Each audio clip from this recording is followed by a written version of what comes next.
ada satu yang orang sebenarnya kalau Ramadan dikonsumsi sama dia, insya Allah akan banyak sekali terjadi perbaikan pada gen.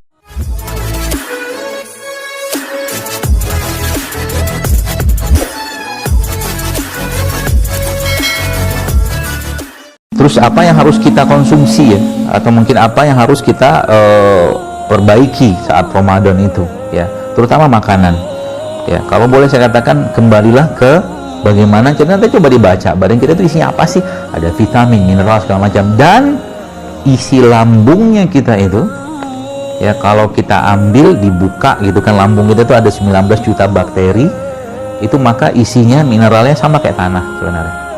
Jadi manusia itu sebenarnya kalau dia kembalikan esensi badannya dari apa yang Allah tumbuhkan di atas tanah tanpa banyak pengolahan, kata kuncinya, tanpa banyak pengolahan, maka tubuhnya seperti teriset, Ustaz.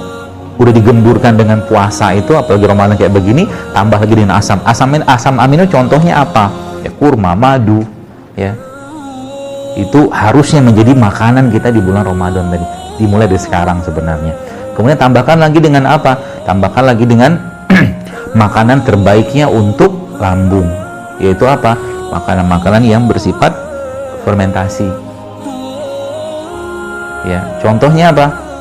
Ya, kalau di Indonesia mah tempe. Tempe itu makanan fermentasi. Ya, termasuk teman-teman sekalian, sebenarnya ada beberapa jenis makanan yang kalau Anda bisa konsumsi di Ramadan itu sangat baik. Yang pertama madu, kurma, sama susu.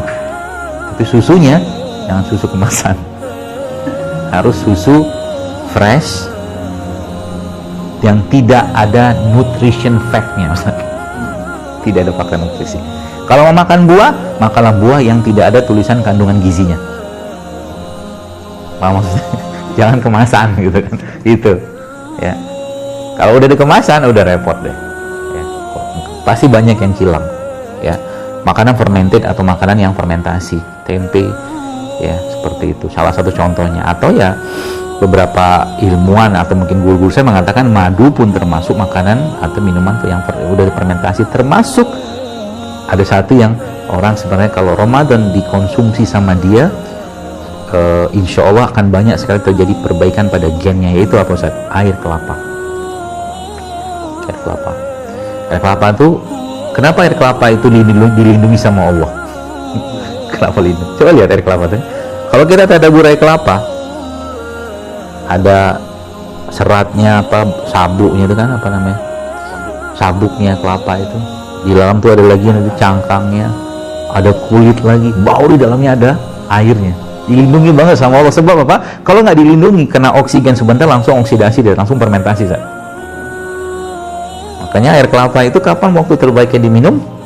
Waktu dipetik dari rahmat Tuhannya. Gitu maksudnya. Dia kan dapat matahari tuh, dapat cahaya panas segala macam dari tangkai-tangkai, dari ranting apa belarak kalau bahasa kampung saya itu kelapa itu, situ Allah memberikan energinya. Jadi ketika putus, buka, minum langsung. Waktu terbaik untuk makan minum air kelapa. Jangan disimpan. Sebab kalau disimpan kena udara pasti cepat itu dia asam. Ya. Supaya kelapanya tidak terlalu, supaya kelapanya ini resepnya nih. Nanti saya ajarkan juga cara makan, gak usah banyak-banyak, cuman sangat luar biasa yang bisa menguatkan jantung dari air kelapa, Ustaz, dari kelapanya. Jadi subhanallah, nanti kelapanya itu di blender sama kurma airnya. Apa air kelapa yang paling baik? Air kelapa yang paling baik itu air kelapa yang masih ingusan dagingnya. Mau kelapa hijau boleh, mau apa, itu diminum tadi. Tapi gini, yang jadi masalah sekarang karena lambung manusia zaman sekarang udah banyak masalah, sehingga ketika dia masuk agak chaos badan itu ngolahnya, sehingga banyak orang ada yang habis minum air kelapa tuh malah lemes kan gitu.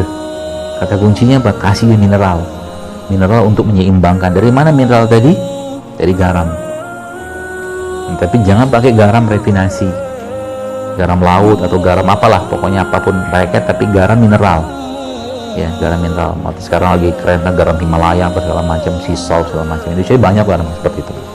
Jadi kelapa tadi di blender sama airnya ya, di blender sama kurma, atau kalau nggak ada kurma kasih madu, dia kasih garam sedikit, Dan ada satu mineral, ini kalau dapat aja sih, tapi kalau dapat luar biasa tuh, kita tambahkan sedikit dengan satu kacang yang tinggi banget mangannya, namanya macadamia, kacang macadamia. Nah, itu nanti coba di browsing, tambahkan dikit aja tuh, karena macadamia nanti dia tambah garam sekali itu perfect match itu. Kalau mau makan nih, makan yang kalau ini agak-agak nyeleneh teman, ini kalau kita kerjakan betul-betul mengenyangkan luar biasa. Caranya gimana? Di luar tadi mungkin Bapak Ibu yang mau nerusin puasanya sih ya, habis puasa, buka puasa, nerusin puasa tuh, nanti makan baru sahur, sehingga nanti urusan kita Quran aja tuh. Kalau lapar gimana? Boleh disuplai. Apakah rasa lapar itu bisa ditekan? Bisa. Kopi bisa menekan rasa lapar, pahit tapi. Teh hijau bisa, ya, atau kayu manis sedikit juga bisa, atau air putih paling gampang, itu bisa menekan rasa lapar. Dan rasa lapar itu letaknya bukan di perut tapi di sini, ya. Jadi hati-hati, lapar banget nih perut gue. Salah itu, salah, orang di sini kok. Nah, gitu ya. Jadi itu.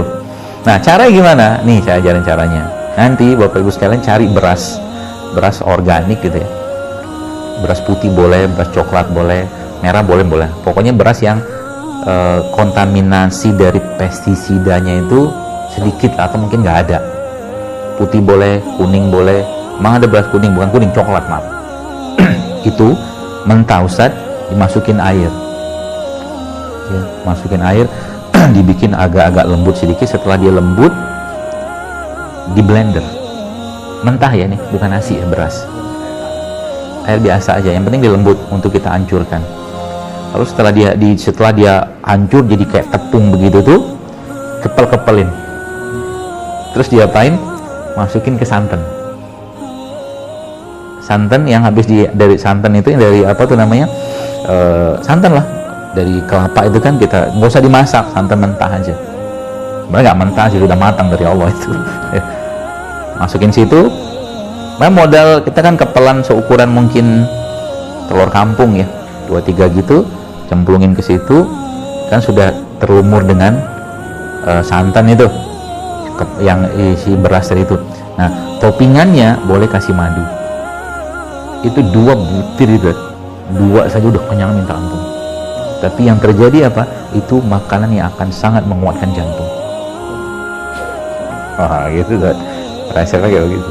Jadi nggak usah banyak-banyak makan gitu, kayak gitu aja udah cukup. Kalau mau sekarang mau nyoba-nyoba, bisa cobain tuh, ya. Jadi nanti itu bisa disimpan di kulkas tuh, kalau mau simpan kulkas. Kalau nggak mau repot ya bisa, tapi nggak boleh lama-lama juga, ya. Semakin fresh semakin bagus, gitu ya. Itu bisa dijadikan makan. Jika apa, di situ karbonnya masih ada, masih cukup utuh ya, ada lemaknya juga, tambah dengan asam amino dari madu atau kurma tadi, insya Allah.